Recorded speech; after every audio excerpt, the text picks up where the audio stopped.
আমি একটু জনাব সার্জিস আলমের কাছে ফিরতে চাই। জনাব সার্জিস আলমকেও অনেকে বিশ্বাস করাটা কঠিন কিনা সেই প্রশ্ন তুলছেন, যখন আমরা দেখেছি কয়েক বছর আগেও সার্জিস আলম যেরকম কথা বলেছেন, কয়েক মাস আগে যেরকম কথা বলেছেন, কয়েক দিন আগে যেরকম কথা বলেছেন, কয়েক ঘন্টা আগে যেরকম কথা বলেছেন, সেই কথা তার পাল্টে যাচ্ছে।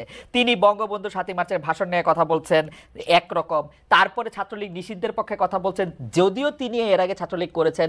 প্লাস তার উৎসাহে বা তার উদ্দীপনাতে আমরা দেখেছি যে মধুর ক্যান্টিনে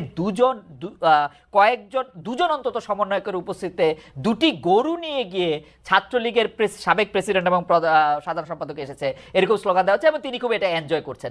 পুরো ব্যাপারটাই যদি আমাদের একটু বলেন জনাব সার্জিস আলম, মানে রাজনীতিটা আসলে এখন কি, মানে যে সব কাজ বাদ দিয়ে প্রেসিডেন্টকে সরাই দিতে হবে, আরেকজন সমন্বয়ক গিয়ে বলবেন যে বিচারকদেরকে চা খাইতে পাঠাইতে হবে, অথবা বাদ দিয়ে দিতে হবে, অথবা আপনি ছাত্রলীগ নিষিদ্ধ করতে হবে ক্যাম্পাসে, মানে সব দায়িত্ব আপনারা নিজেদের মাথায় নিতেছেন কিনা জনাব সার্জিস আলম?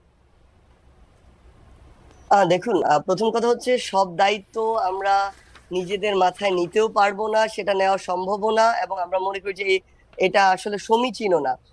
আমি যদি একদম শুরু থেকে বলি, আপনি যেখান থেকে বললেন এটা একদম স্পষ্ট সত্য। আমি আমার ফেসবুক পোস্টেও লিখেছিলাম যে আমি 2017 সালে আমার বিশ্ববিদ্যালয় জীবন প্রথম বর্ষে শুরু করি ঢাকা বিশ্ববিদ্যালয়, এবং ঢাকা বিশ্ববিদ্যালয়ে প্রথম থেকে তৃতীয় বর্ষ পর্যন্ত হল ভেদে কালচারে একটু সময়ের পার্থক্য আছে, কিন্তু আমার হলে এরকম ছিল যে প্রথম থেকে তৃতীয় বর্ষ পর্যন্ত একদম বাধ্যতামূলক আপনার ছাত্রলীগের রাজনীতি করতে হবে হলে থাকার জন্য। আপনার প্রোগ্রাম, গেস্ট রুম, গণরুম এইসবের অংশ হতে হবে, বাধ্যতামূলক। যদি আপনি না হন তাহলে হল ছেড়ে দিতে হবে। দুইটার একটা, মাঝখানে কোনো অপশনই নাই। এটা নিয়ে কোনোদিন বিশ্ববিদ্যালয় প্রশাসন কথা বলেনি, এটা নিয়ে কোনোদিন তখনকার ফ্যাসিস্ট সরকার কথা বলেনি, কেউই বলেনি। যাকেই বলা হয়েছে তারা এই কোয়েশ্চেন গুলোকে স্কিপ করে গিয়েছে। বরং আমরা আমাদের জায়গা থেকে দেখেছি ওই সিস্টেমের ভিতরে থেকে কিছু ছেলে যখন থার্ড ইয়ারে ফোর্থ ইয়ারে উঠতো, একটু সাহস আসতো, ওই জায়গা থেকে এই সিস্টেম গুলো নিয়ে ধীরে ধীরে তারা গঠনমূলক কিছু লেখার চেষ্টা করতো।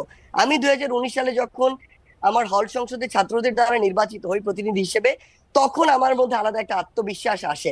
তখন আমার মনে হয় যে আমাকে এত স্টুডেন্ট যে ভোট দিয়ে তাদের প্রতিনিধি নির্বাচিত করেছে, তাদের প্রতি আমার একটা দায় আছে, তাদের প্রতি আমার একটা জবাবদিহিতা আছে।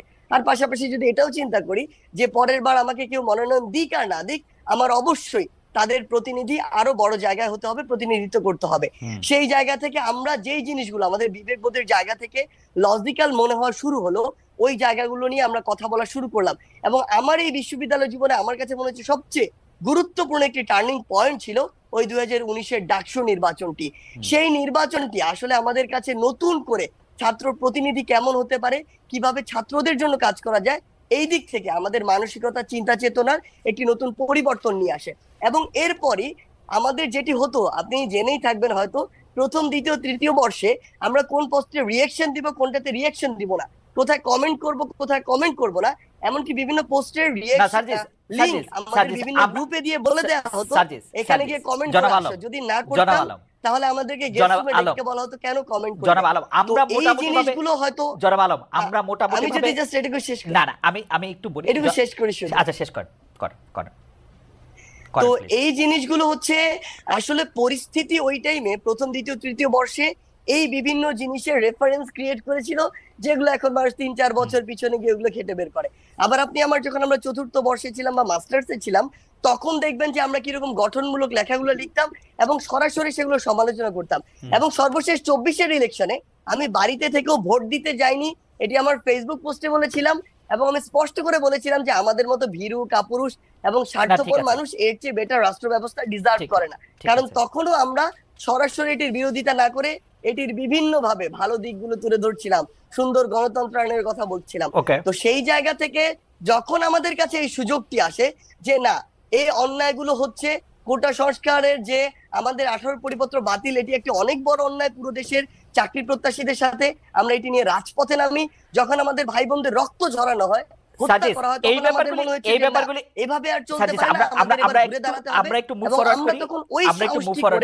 রাজপথে ধীরে ধীরে এক দফার দিকে যাই। এবং এই কথাগুলো আমরা প্রতিদিন শুনি, পড়ি, শুনতে ভালো লাগে, কিন্তু সময় একটু কনস্ট্যান্ট আছে। আমি সোজা প্রশ্নে আসি। কেউ আমাকে বলেন যে আপনারাও যে জায়গার থেকে আপনি এসছেন, ছাত্রলীগের যে রাজনীতির কথা আপনি বলছিলেন, যে অত্যাচার নিপীড়নের কথা বলছিলেন, সেই অত্যাচার নিপীড়নের আমরা সরাসরি সাক্ষী। আপনাকে আর এটি মানে ব্যাখ্যা করে না বললেও চলবে, আপনি নিশ্চয়ই জানেন। কিন্তু আপনারাও কি এখন ছাত্রলীগের সেই জায়গাটাই দখল করেছেন কিনা? আপনারাই কি এখন একটা শোডাউন ভিত্তিক একটা জায়গায় আপনারা নিজেদেরকে দেখতে চান কিনা? সেই জন্য যত রকম মানে আপনাকে দেখা যায়, আপনি বা হাসনাত বা নাহিদ বা মাহফুজ এত চমৎকার করে কথা বলেন, কিন্তু অন্য সময় দেখা যায় যে আপনারা প্রায় একে হুমকি দিচ্ছেন, তাকে ধমকি দিচ্ছেন, তাকে বলছেন যে এখান থেকে বাদ করে দিবেন, এটা করে দিবেন। এরকম কেন? মানে এই শোডাউনের একটা প্রক্রিয়া কিন্তু আপনারা চালু রেখেছেন, মানে এটা কেন? মানে এরকম না হইলে আমরা যারা আপনাদের সাবজেক্ট আছি আমাদেরকে আপনারা শাসন করতে পারেন না, মানে আপনাদের একজন প্রভুর জায়গায় যাইতে হয়, ছাত্রলীগ আওয়ামী লীগের মতোই। বা সায়ন থেকে যখন বলবো তখন বলবো বিএনপি বা তার সহযোগী সংগঠনের মতোই। দেখুন, এই জায়গায় একটি কথা বলি, সেটি হচ্ছে যে আমরা আসলে 5ই অগস্টের অভ্যুত্থান পরবর্তী সময়ে একদম লম্বা একটা সময় ধরে ইভেন আজকের দিন পর্যন্ত আমাদের বিভিন্ন দিক থেকে আমাদের চক্রান্তের গন্ধ আসে, বিভিন্ন দিক থেকে বিভিন্ন নাশকতার বিভিন্ন রকমের যে প্ল্যান সেগুলো আমাদের সামনে বিভিন্ন ভাবে আসে। এবং সবচেয়ে বড় কথাটি হচ্ছে যে এই যে অপশক্তিটি মনে করে আমরা যখন একটু শান্ত হয়ে যাই তখন মনে করে যে সকল ছাত্র জনতা আবার ঘরে ফিরে গিয়েছে, ক্লাসে ফিরে গিয়েছে। এবং ওই সময়টিতে তারা এমন ভাবে, আমরা দেখেছি সচিবালয়, আপনি নিজেই দেখেছেন, আমরা হাইকোর্টে দেখেছি, আমরা বিভিন্ন জায়গায় এটি দেখি, আমরা গার্মেন্টস কর্মী, আমরা সাভারের দিকে দেখেছি, তারা বিভিন্ন ভাবে বিভিন্ন রূপে ফিরে আসে। এবং তখন ফিরে আসে যখন দেখে আমরা কিছুটা শান্ত হয়ে গিয়েছি। তখন ওই যে আমাদের 3 অগস্ট কিংবা 18, 19 জুলাই কিংবা 5 অগস্টের যে হুঙ্কার দিয়ে রাজপথে নামা, ঠিক ওইভাবে আসতে হয়। কিন্তু সত্যি কথা এটি যে আমরা আসলে ওইভাবে আসতে চাই না, এবং আমরা চাই ধীরে ধীরে যে বিষয়গুলো সংস্কার প্রয়োজন, রাষ্ট্রের স্বার্থে এখনই যে বিষয়গুলোতে কাজ করা প্রয়োজন ওই বিষয়গুলোতে আমরা কাজ করি, এবং কাজ করে আমরা এই বাংলাদেশকে যে জায়গায় দেখতে চাই এবং সবশেষে একটি জনগণের ভোটে নির্বাচিত যে একটি সরকার আমরা দেখতে চাই সে পথে যাই। কিন্তু সবচেয়ে বড় কথা হচ্ছে ওই যে আমরা একটি কথা বারবার বলছি যে ফ্যাসিস্টের মাথা চলে গেলেও এই যে ডালপালাগুলো এগুলো বিভিন্ন ভাবে বিভিন্ন দিক থেকে উকি দেওয়ার চেষ্টা করে, গর্ত থেকে উঠে আসার চেষ্টা করে, এবং তাদের সাথে আপনি যদি ভালোভাবে ডিল করতে চান তারা তখন মাথায় উঠে বসে। ওই জায়গায় আপনার মাঝে মাঝে অন্তত তাদেরকে এটা বোঝানোর জন্য যে না আমরা এখনো আছি এবং প্রয়োজন হলে আবার আমরা রাজপথে নামতে পারি, এটা বোঝানোর জন্য হলেও আসলে মাঝে মাঝে হুঙ্কার দিতে হয়। সার্জিস, খুবই ইন্টারেস্টিং। মানে আমি এরকম শুনছি অনেক সময় পুলিশরা বিপদে পড়ে আপনাদের ডাকে, যে মানে বাংলাদেশের যে মানে আমরা ব্যাপারটা ঠিক এরকম আমরা আমাদের জায়গা থেকে মনে করিনি। আমাদের জায়গা থেকে ব্যাপারটা এরকম মনে হয়েছে পুলিশ বাহিনীর অধিকাংশ সদস্য কিন্তু এখনো তাদের ওই ভিতরের যে একটি মানসিক বা নৈতিক দুর্বলতার জায়গা সৃষ্টি হয়েছে, তাদের যে কতিপয় সদস্যের যে বর্বরতা কিংবা তাদের যে অতি উৎসাহের কারণে এবং ফ্যাসিস্ট সরকারের দালাল হিসেবে নিজেদেরকে আরো বেশি প্রমোট করা, তুলে ধরার কারণে, ভবিষ্যতে ফায়দা বা সুবিধা নেওয়ার কারণে তারা এই যে বর্বরতাগুলো চালিয়েছে, এবং এটার কিন্তু তারা নিজেরাও এই বর্বরতার অংশ। আমরা দেখেছি অনেক পুলিশ সদস্যের সন্তান মারা গিয়েছে। সেই জায়গা থেকে আসলে তাদের ওই যে নৈতিক যে একটি দুর্বলতা তৈরি হয়েছে মানসিক ভাবে, ওই জায়গাটিতে তারা স্ট্রংলি যে কোনো একটি অবস্থা যেভাবে ফেস করার কথা ওইভাবে তারা অনেক আমি বলবো না কিছু কিছু ক্ষেত্রে অথবা অনেক ক্ষেত্রে ওইভাবে তারা ফেস করতে পারে না।